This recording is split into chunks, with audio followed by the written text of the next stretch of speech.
பாக்குறோம். அதே மாதிரி இப்ராஹிம் அலைஹிஸ்ஸலாம் துஆ செஞ்சாங்க. என்ன செஞ்சாங்க? இறைவா, நான் சிலைகள் வணங்குவதை விட்டும் என்னையும் என் பிள்ளைகளை காப்பாற்றுவாய. ஒஜ்னுபுனி ஓ பனிய அந்நாபுதல் அஸ்னாம், சிலைகள் வணக்கத்தை விட்டு என்னை காப்பாற்றுவாயான்னு சொன்னாரு. அதுக்கு ஒரு விளக்கம் சொல்றாரு. யாரு? அறிவு கடல் இருக்கிறார்ல, அறிவு கடலாம் கஸாலி, அவர் என்ன சொல்றாருன்னு கேட்டா, அனாபிஹா ஹாதைனில் ஹஜரைனி அஸ்ஸஹப வல் ஃபில்லா, இந்த சிலைகள் வணங்கக்கூடாது என்பதுடைய கருத்து என்னன்னு கேட்டா, தங்க வெள்ளியில் ஆசைப்படாதுன்னு அர்த்தமா. சிலைகள் வணங்காதுன்னா மக்களுக்கு என்னங்க வழங்க? சிலை வணங்கக்கூடாது வழங்கும். சிலை வணங்கக்கூடாதுக்கு என்ன அர்த்தம் தெரியுமா உங்களுக்கு? சிலை வணங்கக்கூடாதுன்னா இந்த தங்கம்ங்கிற கல்லு, வெள்ளிங்கிற கல் இருக்கு பாருங்க, ரெண்டு ஹஜரம், இந்த ரெண்டு கல்லையும் என்ன செய்யாதீங்க, நீங்க விரும்பாதீங்க, உலக பற்று இல்லாம இருங்க. குர்ஆனுக்கு விளக்கம் சொல்றாங்க.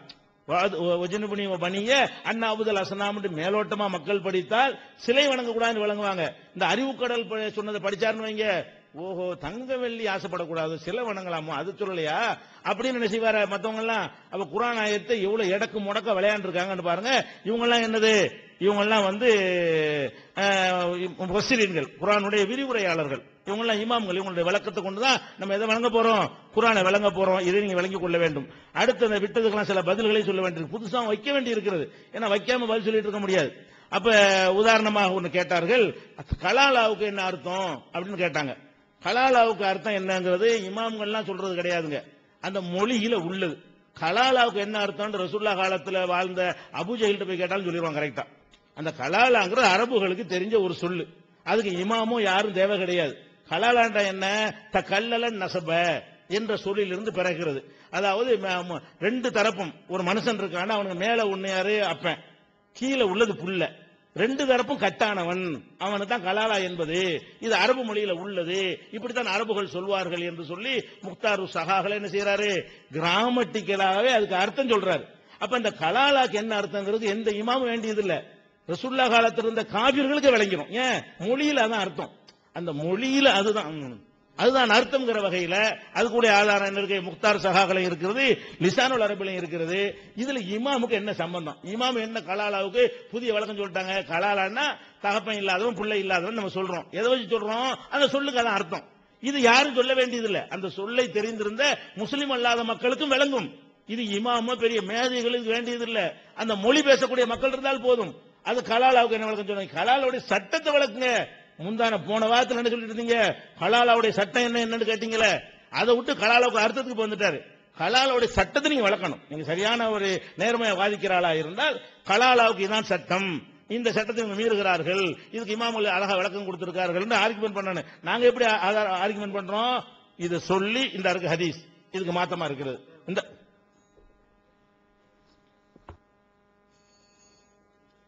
அன்பானவர்களே, அவங்களுடைய பேச்சில கலாலாவுக்கு நம்ம எவ்வளவோ விளக்கம் கேட்டுக்கிட்டே இருந்தோம்.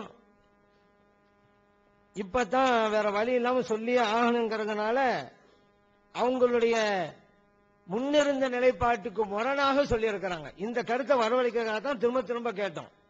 இப்ப என்ன சொல்றாங்க அப்படின்னா, என்ன கலாலா, இதுக்கு இமாம்கள் தேவையா? அபூஜஹில்ட்ட கேட்டாலே சொல்லுவானே, அரபி பேசுறவங்க கேட்டாலும் சொல்லாண்டாங்கல்ல. இப்ப அதைத்தான் உங்கள்ட்ட கேட்க போறோம். அவங்களுடைய அந்த தர்ஜமாவுல கலாலாவுக்கு என்ன தெரியுமா? இன்னைக்கு சொன்ன விளக்கம் என்ன? இறந்து போனவனுக்கு பிள்ளையோ தந்தையோ இல்லாவிட்டான்ட்டாங்களா? இதுக்கு முன்னால் அவங்களுடைய தப்சீல் எழுதி வச்சாங்க, கலாலா என்ற சொல்லுக்கு சந்ததி இல்லாமல் சகோதர சகோதரிகளை விட்டு செல்பவர் என்று 476 வசனத்தில் அல்லாஹ்வே விளக்கம் கூறிவிட்டதால் மற்றவர்கள் கூறும் விளக்கத்தை நாம் ஏற்கக்கூடாது. சந்ததி அப்படின்னு சொன்னா பிள்ளை இல்லாதவங்க. ஏன் மற்றவங்க சொல்ல விளக்கத்தை அப்ப எடுக்கல அப்படின்னு கேட்டா, மற்றவங்க எல்லாம் சொன்னாங்க பிள்ளையும் இல்லாம தந்தை இல்லாம இருந்தா கலாலாண்டு. அப்போ என்ன விளக்கம் கொடுக்கறாங்க? அந்த விளக்கமெல்லாம் தேவையில்லை, பிள்ளை மட்டும் இல்லைன்னு சொன்னா போதுண்டாங்க. இப்ப அப்படி சொன்ன நம்ம அந்த சட்டம் மாட்ட விட்டதுங்கிற பிரச்சனை நம்ம எடுத்ததுனால இப்ப அவங்க நிலைப்பாட்டுக்கு மாறி வந்திருக்கிறாங்க. மற்ற இமாம்கள், மற்ற சஹாபாக்கள், மற்றவங்க எல்லாம் சொன்ன நிலைக்கு இப்ப வந்திருக்கிறாங்க. ஆனா முன்னாடி என்ன சொன்னாங்க? சந்ததி இல்லாம பிள்ளை இருந்தாவிட்டா போதும், அப்படிதான் எழுதினாங்க. இப்ப மாத்திக்கிட்டாங்களா? இப்ப நான் கேட்கிறேன், பிள்ளையும் இருக்கக்கூடாது தந்தையும் இருக்கக்கூடாது, அதுதான் கலாலா. இது அபூஜஹலுக்கு தெரியுங்கள, அந்த அபூஜஹலுக்கே தெரிஞ்ச உங்களுக்கே இது வரைக்கும் தெரியல, இன்னைக்கு தானே தெரிஞ்சு. ஏன்னா இதுக்கு முன்னாடி நீங்க அந்த அர்த்தத்தை எழுதவே இல்லையே. சாதாரண அரபி மொழி பேசுறவன்ட்ட கேட்டாலே தெரியும் நீங்கல்ல.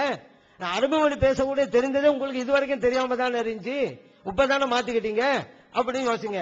ஆனா இப்பதான் சரியான அர்த்தம் சொல்லி இருக்கிறாங்க. அந்த வேலை நம்ம பாராட்டலாம். நமக்கு என்னண்டா ஒப்புக்கொன்றேன்னு முன்னால உள்ள நிலைமை வேற, தவறுதான். இப்ப தெரிஞ்சுக்கிறேன் நம்ம பாராட்டலாம்.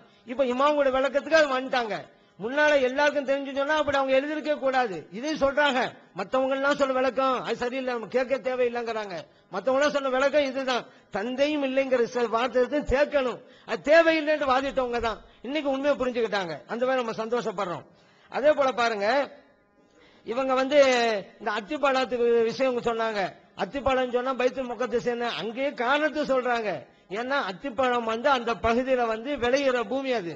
அதனால அந்த அந்த இடத்துல எந்த இடத்தில் ஒன்று இருக்கிறதோ அதே இடத்துக்கு பேர் உள்ளதுங்கிறது அரபி இலக்கணத்தில் மட்டுமல்ல, இலக்கியத்திலும் இருக்கிறது, எல்லா மொழியிலும் இருக்கிறது, நம்மளோட நடைமுறையிலும் இருக்குது.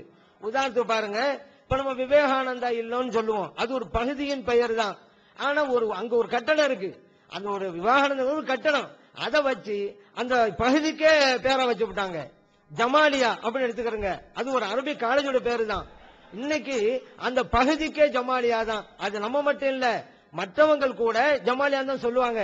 ஏன்னா ஒரு தொகுதியை சொல்லி பகுதியை நாடுறது, ஒரு பகுதியை சொல்லி தொகுதியை நாடுங்கிறது நம்முடைய வழக்கத்திலே இருக்குது. எப்படி ஒரு ஆள் சொல்லுவாரு, நான் மெட்ராஸ் போயிட்டு வந்தேன் அப்படிம்பாரு. மெட்ராஸ்னா எவ்வளவு பெரிய ஏரியா இருக்கும், அவர் வந்துட்டு போன டி நகர் மட்டுமா தான் இருக்கும். ஆனா நான் மெட்ராஸ் போயிட்டு வந்தேன் அப்படிம்பாரு. அதே போல பாருங்க, ஒரு ஆள் அடிச்சான் பாரு, இவர் அடிச்சது கண்ணத்துல தான் அடிச்சிருப்பாரு, ஆனா அவனையே அடிச்சுட்டான் பாரு. இது எல்லாம் சர்வசாமி இலக்கியத்தில் இருக்கக்கூடியது. அதன் அடிப்படையில தான் விரிவுரைங்க அடிப்படையில ஒரு பொருள் எங்க இருக்கிறதோ பைத்துல் முகத்தஸ் என்றும் சொல்லலாம், அந்த ஊரில் என்ன இருக்கிறதோ அதை கூறியும் சொல்லலாம். இது ஒரு விரிவுரை. இது சாதாரண இலக்கியத்தில் கூடியதான். இது ஒன்று பாரதூரமான குற்றச்சாட்டா, நடக்கும் வழக்கத்தில் இல்லாததா, நடைமுறையில் இல்லாததா? ஒரு இடத்துல கூட பொருளை சொல்லி அந்த பகுதியையே நம்ம பொருள் கொள்வதுங்கிறது இலக்கியத்தை. இதுக்கு அரபி மொழியில மஜாஸ்ன்னு சொல்லுவாங்க. அரபி மொழியை படிச்சா, அரபி இலக்கியத்தை படிச்சிருந்தா இது தெரிஞ்சிருக்கும். இதுக்கு மஜாஸ்ன்ற ஒரு பேர் இருக்குது. இதன் அடிப்படையில் சொல்லி இருக்கிறாங்க. மஜாசியை படிச்சா இப்படி எல்லாம் இருக்குது, இலக்கியத்தும் இருக்கிறது, நடைமுறை இருக்குன்னு சொன்னா இதுவெல்லாம் பாரதூரமா குற்றச்சாட்டு வச்சிருப்பாங்களா? அப்ப என்ன வேற குற்றச்சாட்டை வைக்க தெரியல, வேற இல்ல. அதனால எதுவெல்லாம் நடைமுறை இருக்குதோ அதை கொண்டு போய் என்ன அத்திப்பழம் தானே இருக்கிறது, ஏன் பைத்துல் முகத்தஸ் அப்படிங்கிறாங்க. இப்ப இலக்கியம் படிச்சிருந்தா இப்படி எல்லாம் இருக்கிறவங்க புரிஞ்சிருக்கும். இது இப்படி சொல்லும் பொழுது வெறுமனே பைத்துல் முகத்தஸ் சொல்ல, அந்த பகுதி அது உண்டுங்கிற விளக்கத்தை கொடுத்திருந்தா இந்த விருதையும் கொடுத்திருக்கிறாங்க. அதெல்லாம் சேர்த்து படிச்சிருந்தா இந்த சிக்கல வந்திருக்காங்கிறது நீங்க புரியுங்க. அடுத்ததாக இன்னொன்னு தலைப்பு என்ன இருக்குதுங்கிறத மறுபடியும் அவங்களை நான் நினைவூட்ட விரும்புகிறேன். என்ன எல்லாம் பின்னாலே எழுதிருக்குங்கிறாங்க, அதைத்தான் நானும் சொல்ல வரேன். பின்னாலே எழுதி வச்சிருக்கீங்களா, நல்லா படிச்சுக்கிறீங்களா அப்படிங்கிறேன். நல்லா படிச்சுக்கிறீங்க, அதை பத்தி பேசுங்க. ஏன்னா சொல்றீங்க குர்ஆன் ஹதீஸ் எந்த இமாமோட விளக்கம் தேவையில்லை, நாங்களும் புரியுங்க, வச்சவன் ஏன் புரியல, ஏன் பதில் சொல்லல, இதெல்லாம் வழங்கு. சும்மா நாங்க புரிஞ்சுட்டோங்க கூடாது, புரிஞ்சு அதுக்கு தகுந்தவாறு பதில் அளிக்க வேண்டும். அப்பதான் நீங்கள் புரிஞ்சிருக்கீர்கள் அர்த்தமாகும் அப்படிங்கறதையும் நான் நிறைவேற்ற விரும்புறேன். அதே போல பின்னால் இருக்குன்னு சொன்னா அது தயவு செய்து இன்னொரு தடவை படிச்சுக்கிறங்க, ஒப்பதை படிச்சு பாருங்க. குர்ஆன் ஹதீஸுக்கு இமாம்கள் உதவி இல்லாமல் புரிய முடியும் சொல்லி இருக்கிறீங்க, நாங்க வச்சதுக்கெல்லாம் விளக்கம் கொடுங்க.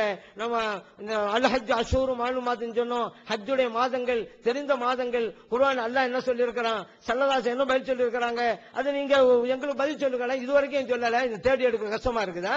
அதே போல லாக்ஸ்மி பிஹாதல் பலதுன்னு சொன்னோமே, நீங்க சத்தியம் செய்து அர்த்தம் வைக்கிறீங்க, ஆனா அல்லாஹ் லாங்கிற வார்த்தையை போறான், சத்தியம் செய்ய மாட்டேன்னு அர்த்தம், லாங்கிறதுக்கு அர்த்தத்தை விட்டீங்களா? என்ன காரணம்? எங்க இமாம்கள் சொன்ன விளக்கத்தின்படி தானே செஞ்சிருக்கிறீங்க, அந்த விளக்கம் உங்களுக்கு தெரிஞ்சுதான் சொல்லியிருப்பீங்களே. இமாம்கள் தேவையில்லை, குர்ஆனே போதுண்டா, அல்லாஹு தஆலா அந்த லாவை விடுங்கன்னு சொன்னானா, அதை தாங்க நம்ம தந்தீங்களா இது வரைக்கும்? அதே போல நபி நாம் ஸல்லல்லாஹு அலைஹி வஸல்லம் அந்த லாவுக்கு அர்த்தம் வைக்காதீங்கன்னு சொன்னாங்களா, அது தந்தீங்களா? இதுக்கு அப்ப அல்லாஹ் சொன்னான்னு சொல்லல, ஸல்லல்லாஹு சொன்னான்னு சொல்லல, அப்ப இமாம்கள் சொன்ன விளக்கத்துக்கு பிறகு அர்த்தம் செஞ்சு விட்டீங்க.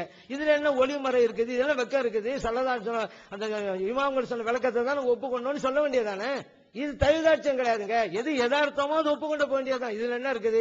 அல்லாஹ் சொல்லி தரலன்னு உங்களுக்கு தெரிஞ்சு போச்சு.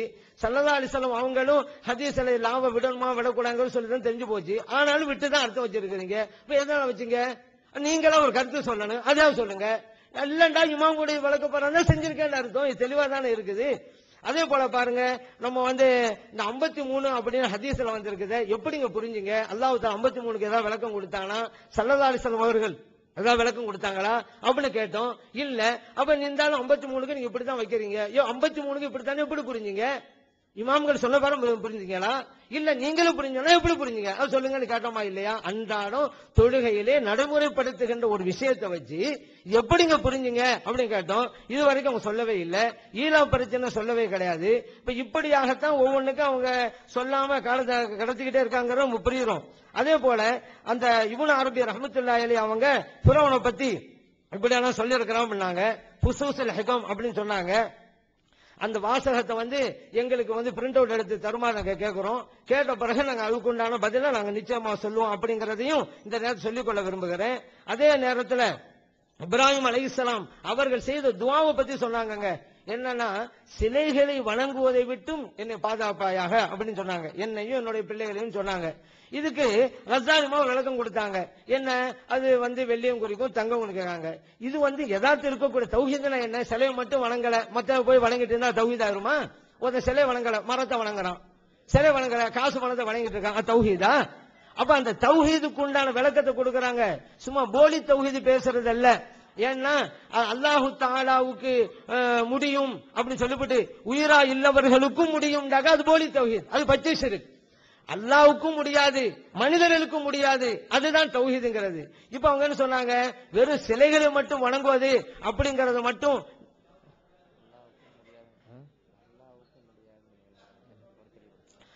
வார்த்தை மாறிவிட்டது. அதே போல பாருங்க, அல்லாஹ்விற்கும் முடியாது அப்படிம்பாங்க. அல்லாஹ்விற்கும் முடியும் சொல்லிட்டு அல்லாஹ்விற்கும் முடியும், அடியார்களுக்கும் முடியும் அப்படிங்கறது அவங்களுடைய கருத்து. ஏன்னா அல்லாஹ்வுக்கு முடியுங்கிறாங்க, உயிரா உள்ள அடியார்களுக்கும் முடியுங்கிறாங்க. இது அல்லாஹ்வுடைய பண்பை மனிதர்களுக்கும் கொடுக்கறாங்க. நம்ம என்ன சொல்றோம்னா, அல்லாஹ் ஒருவனுக்கு மட்டும் முடியும், வேற யாருக்கும் முடியாது. அது உயிரா இருந்தாலும் முடியாது, இறந்து போனாலும் இருந்தாலும் முடியாது அப்படிங்கிற தௌஹீதை நம்ம போதிக்கிறோம். இப்ப இதுதான் உண்மையான தௌஹீது அப்படிங்கறத நினைவில கொள்ளணும். அதே போல ஒருத்தன் சிலையை வணங்காம இருக்கிறான், அதே நேரத்தில் மரத்தையும் மட்டையும் வணங்கிட்டு இருக்கான், சூரியனை வணங்குறான் அப்படின்னு சொன்னா அது தௌஹீதா? இல்ல. அதே போல பாருங்க, வணக்கம்ங்கிறது என்ன? இப்ப சிலைன்னு வச்சுக்கிறோங்க, சிலை நம்முடைய காரியத்தை நிறைவேற்றும் நினைக்கிறான். இன்னொருத்தன் காசு பணமும் நம்முடைய தேவை நிறைவேற்ற நினைக்கிறான். அப்போ இன்னொரு மனிதனுக்கு சிலை தெய்வம் என்றால், காசு பணம் நம்முடைய தேவை நிறைவேற்றும் நினைக்கும் பொழுது அந்த காசு பணம் அவனுக்கு தெய்வமாகிடுதா இல்லையா? அதனாலதான் அவங்க சொல்றாங்க, வெறும் சிலை மட்டும் நினைக்காதப்பா, இந்த காசு தான் உன் தேவை நிறைவேற்ற நினைச்சா அதுவும் குஃப்ரு தான், அதுவும் ஷிர்க் தான். இந்த தங்கம் வெள்ளியும் உன்னுடைய தேவை நிறைவேற்றுன்னு சொன்னாக்கா அதுவும் ஷிர்க் தான், அதுவும் குஃப்ரு தான் என்று இமாம் கஸ்ஸாலி ரஹ்மத்துல்லாஹி அலைஹி அவர்கள் இங்க விளக்கம் தர்றாங்க. அதே போல பாருங்க, அப்ப அல்லாஹு தஆலா அல்லாதவங்களை கொண்டு சத்தியம் செஞ்சா அது ஷிர்க் என்று ஸல்லல்லாஹு அலைஹி சொல்லி இருக்கிறாங்க. அதே ஸல்லல்லாஹு அலைஹி வஸல்லம் ஒரு சஹாபியை பார்த்து அபிக்க உன் தந்தையின் மீது சத்தியமாகன்றாங்க. இது முஸ்லிம்ல இருக்குது. அப்ப எப்படி புரிகிறது? அல்லாஹ் கொண்டு சத்தியம் செய்யக்கூடாதுன்னு ஸல்லல்லாஹு சொல்லிட்டாங்கல்ல. அந்த ஸல்லல்லாஹு அலைஹி வஸல்லம் ஒரு சஹாபியை பார்த்து உன் தந்தையின் மீது சத்தியமாக,